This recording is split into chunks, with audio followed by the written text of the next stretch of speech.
Good morning students. बच्चों, हमने पहली वीडियो में अवयव के 2 भाग किए थे। आज हम अवयव का तीसरा और चौथा भाग शुरू करेंगे। सबसे पहले हम पढ़ेंगे समुच्चय बोधक। जो शब्द 2 शब्दों, वाक्यांशों या उपवाक्यों को जोड़ने का कार्य करती हैं उन्हें समुच्चय बोधक शब्द कहते हैं। उदाहरण के तौर पर, सावधानी से साइकिल चलाना अन्यथा गिर पड़ोगी। भाई और मैं पढ़ रही हैं। इन दोनों ही वाक्यों में अन्यथा और शब्द जो हैं ये 2 वाक्यों को आपस में जोड़ रही हैं, इसलिए इन्हें समुच्चय बोधक शब्द कहती हैं। समुच्चय बोधक शब्द के भी बच्चे 2 भेद होती हैं। पहला है समानाधिकरण समुच्चय बोधक और दूसरा है व्यधिकरण समुच्चय बोधक। समानाधिकरण समुच्चय बोधक ये वो शब्द होती हैं जो 2 समान शब्दों, वाक्यांशों या उपवाक्यों को आपस में जोड़ती हैं। जैसे सुशीला और संगीता स्वेटर बुन रही हैं। दोनों में एक ही काम हो रहा है, लेकिन इनको जोड़ा किससे गया है? और से। इसलिए ये समान अधिकरण समुच्चय बोधक हैं। एक जैसा काम हो रहा है। दुर्योधन वीर था, परंतु अहंकारी तथा क्रोधी भी था। ये भी दुर्योधन की विशेषताएं बता रही हैं, समान बात कर रही हैं, इसलिए ये समानाधिकरण समुच्चय बोधक शब्द हैं। व्यधिकरण समुच्चय बोधक। व्यधिकरण वे अवयव होती हैं जो 2 उपवाक्यों को आपस में जोड़ती हैं। इन्हें व्यधिकरण समुच्चय बोधक शब्द कहा जाता है। उदाहरण के तौर पर, हमारा स्कूल हॉकी में हार गया क्योंकि हमारे खिलाड़ियों में उचित तालमेल नहीं था। खूब मन लगाकर पढ़ो ताकि अच्छे अंक प्राप्त कर सको।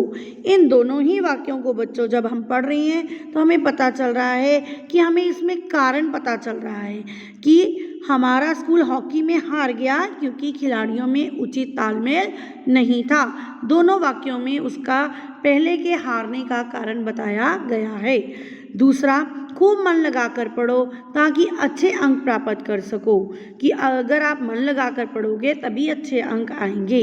तो इसमें व्यधिकरण साथ साथ कारण भी बताया गया है। चौथा जो भाग है अवयव का वो होता है बच्चे विस्मयादि बोधक। सबसे पहले इसकी परिभाषा को पढ़ो। जो शब्द हमें घृणा, विस्मय, शोक, हर्ष, भय आदि भावों का बोध करवाती हैं उन्हें विस्मयादि बोधक शब्द कहती हैं। उदाहरण के तौर पर, शाबाश तुमने प्रथम स्थान पाया, हाय मैं लुट गया। इन दोनों ही वाक्यों में बच्चे शाबाश और हाय शब्द जो हैं, एक हमें खुशी दे रहा है और दूसरा हमें दुख दे रहा है। तो दोनों शब्द जो हमें घृणा के बारे में, खुशी के बारे में, दुख के बारे में बताएं उन्हें विस्मयादि बोधक शब्द कहते हैं।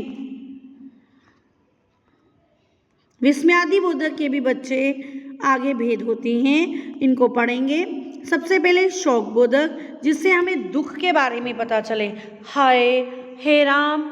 विस्मय बोधक जो हमें हैरानी के बारे में बताएं, अरे ओ। भय बोधक जिससे हमें भय उत्पन्न हो, बाप रे बाप। घृणा बोधक जिससे हमें नफरत पता चले, छी छी छी। हर्ष बोधक जिससे हमें प्रसन्नता हो, आहा शाबाश। संबोधन जब हम किसी को संबोधन करके बुलाते हैं, ओ अरे। स्वीकार बोधक जिसमें किसी शब्द जिससे हमें ये पता चले कि हमने इस चीज़ को स्वीकार किया है, अच्छा ठीक। आशीर्वाद बोधक जिससे हम किसी को आशीर्वाद दें उन्हें आशीर्वाद बोधक विस्मयादि बोधक कहते हैं। जियो जय हो। बच्चे, ये आगे आपकी कार्यपत्रिका है, इसको आपने खुद सॉल्व करना है। निम्नलिखित समुच्चय बोधक से वाक्य बनाइए और दूसरा प्रश्न है निम्नलिखित विस्मयादि बोधक शब्दों का वाक्यों में प्रयोग कीजिए। धन्यवाद बच्चों।